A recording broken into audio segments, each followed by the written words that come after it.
Although I was just a child, I remember how the subdued lights of my little town faded into the limitless expanse of rolling foothills, amber fields, and hushed woodlands. Warm summer air drifted lazily over winding country lanes and across the sleepy Susquehanna River's surface. I gazed quietly out of the smudged window as the car silently traveled through the still night.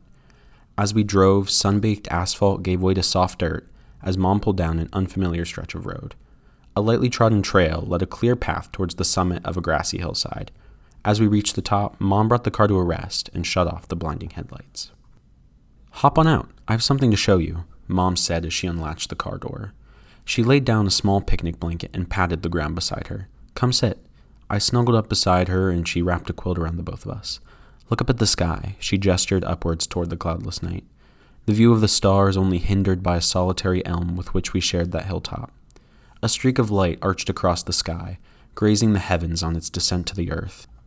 The cosmos glimmered mesmerizingly as every star, every pinprick in the fabric of the universe twirled overhead in a celestial waltz. That was the first time I went stargazing, the first time I ever truly saw beyond the confines of my life here on Earth. As I grew older, it was easy to lose sight of the bigger picture. Middle school for me was grappling with being gay, losing a brother, and questioning if God is real, and if he is, how he could put me through so much all at once. More than ever, it was easy to forget that life is more than the often miserable monotony of the everyday. In the 8th grade, when my parents were planning on divorcing, I often laid sleepless in my bed until Mom would get off work at the bar. She'd force me into the car while my little brothers, who were too young to understand, slept soundly in bed.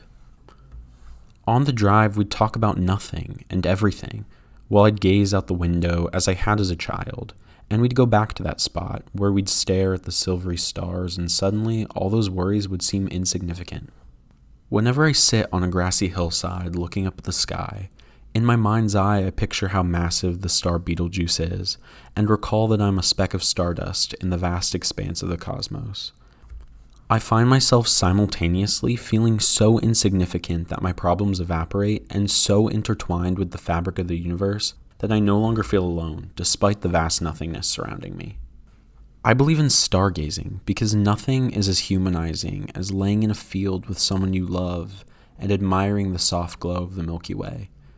Something about the gulf between us and the nearest stars reminds me of how lucky I am to be alive and close to those who give my life meaning.